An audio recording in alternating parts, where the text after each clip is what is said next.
still trying to figure out how all this insurance is going to play out. The worst part is it's going to screw all of us in California, not just all of us in California, but all of us across the United States, because everything is getting more and more expensive to rebuild. And that just sucks, right? And the way these charts and the way they figure out the premiums is based on today's numbers. They don't put into future costs.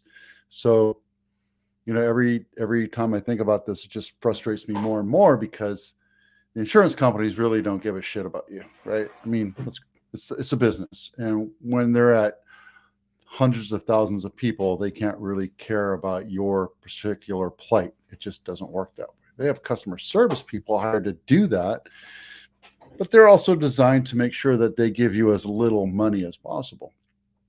That's not really what this is about. This is about what's going on with insurance. I was just listening to PBR or whatever it's called, the national broadcasting. And we have something called Fair Plan. There's out of all the states, there's 32 states that have Fair Plan. And if the regular insurance carriers won't carry or offer insurance on your house because you live in a fire zone, you can go to the Fair Plan based on the state. And the insurance department requires all insurance carriers to push money into this pot to say, well, this isn't part of your regular premiums. This is part of a second thing. So State Farm Insurance, Geico, AAA, you name it, they're all putting money into this in order to play into the regular bet. Because if you look at this is the fire map of California, right? Everything in red and orange and yellow is where the fire plan sits, which is a big portion of it, right? If you're in the middle of the valley or middle of the Santa Clara County Valley, you don't have to worry about it too much. I remember distinctly when the Oakland Hills went up. I was here in San Jose, and yes, you can blame policy. You can blame the governor. You can blame the smelt. You can blame all this other stuff. The problem is it's here. The problem's here. We don't have anything we can do to fix this problem. We don't have any way out. The insurance commissioners putting a moratorium on cancellations, meaning that they're putting the feet to the fire for the insurance carriers, making sure that they insure these people that are losing their homes. It sucks, right? I mean, hey, look, this whole area in red is up in flames right now, or has burnt down, right?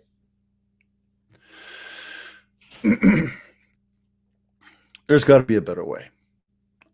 Lord knows I am not the person to tell you what it should be. Maybe it should be better land management.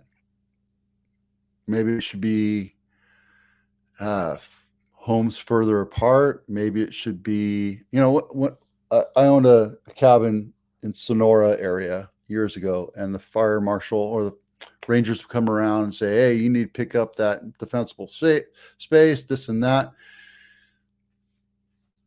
I don't know.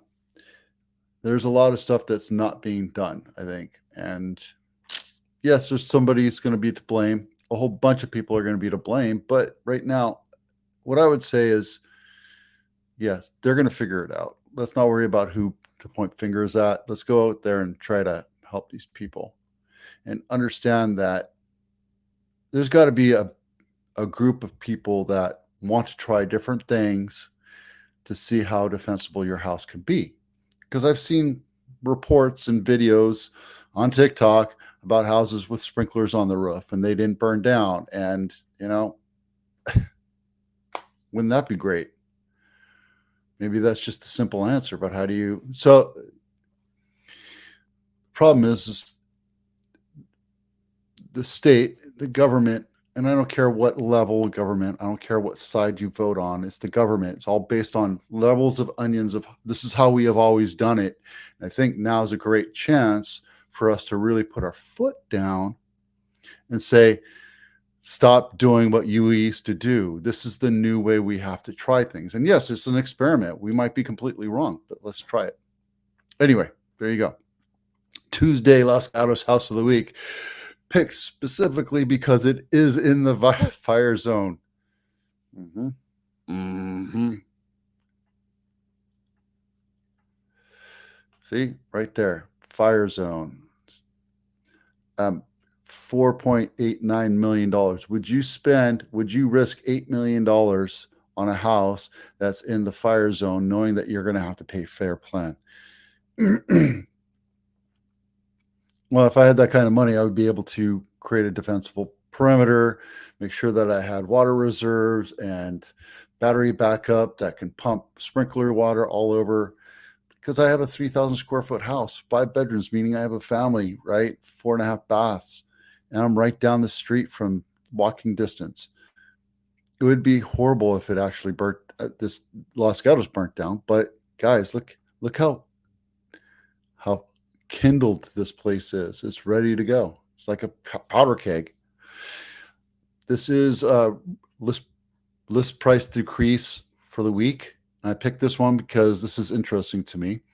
4-bedroom, 2-bath, 1,500 square feet, built in 1960. I have not looked at it. This is not my listing, and it's over in the Mount Pleasant area. On market 40 days. They dropped it from 1.367 down to 1.32888, which means that the seller's getting pissed off at the agent because their agent's not doing what they're supposed to be doing. But you know what? It's really about the price, and $1.3 million for this home in this area today is not a value. I don't care you staged it. I don't care that you put stuff into it.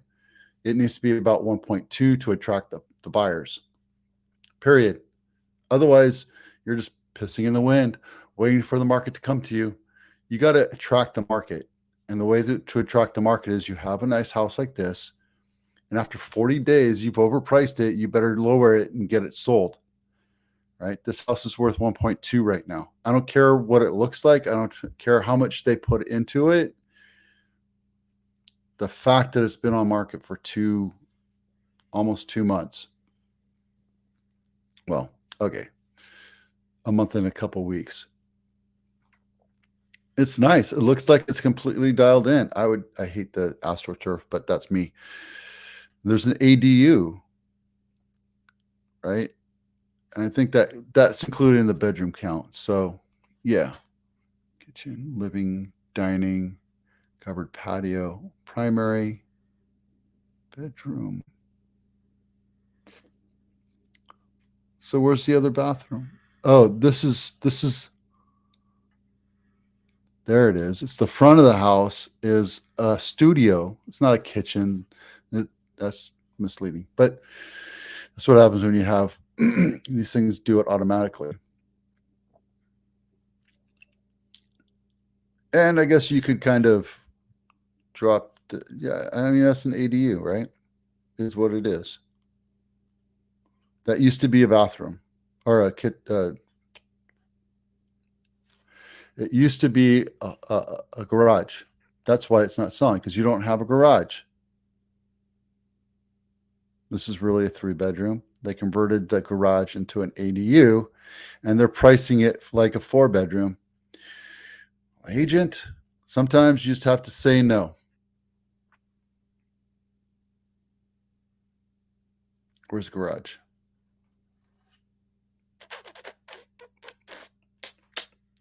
Help me find it. There it is. 2-space garage. I don't see it. No, that's not a garage. So when you're doing stuff like that, you got to make sure you know what you're talking about, because you either have a garage or you don't. And this one does not have a garage. This is the garage. It was converted, so it's really a 3-bedroom. And that, my friends, is why it's not selling. Some would call it lying. Some would call it politicking. Some would call it marketing, but it's not what it is. There you go. Highest sold price in Santa Clara County is $10.2 million. It came in at 78%. Guys, I'm telling you, I've been telling you this for the last 2 months. This is the time to make some serious deals. Let me see if I still have this up. Yeah. go here. Criteria sold 0 to 30. Let's see how many solds. 432 solds. Let's see the last few. Look, 80% off original list price, 85% off original list price, 75% off original list price, 88% off original. Yes, there's houses that are going to sell for lower than list price. You go back to that other one, I can almost tell you that's a great deal if you can get it for about $950. 1.328. And guys, just that's called hanging on a prayer. That's what that is. Okay. What other ones here? 86, 87% off list price, 87% off list price. It's normal to see that kind of stuff. When you overprice your house, you're going to see this happen. It doesn't matter what market you're in. It doesn't matter what season you're in. It's always going to happen. So is there ways for us to go in and lower the price? Yeah. We look at houses that have been on market for a long time. We go in and say, obviously you overpriced it based on condition, location, market. Let's get to brass tacks. Here's what we're going to do. And then we negotiate. And then this happens all the time, guys. It's not abnormal for us to see this. You should do this if you're looking at buying. This is what I'm doing. All right. Lowest sold price is $520,000. Yes. Okay. It was a two bedroom, 976 square house, but just imagine, what does that look like? Yeah. It's a street. You're giving me pictures. Oh, it's on a corner lot, and it is. Let me show it to you. There it is. Corner lot. That thing's a piece of crap. I mean, that's really like a postage stamp thing. Jeez. I feel like I'm in a Warner Brothers cartoon.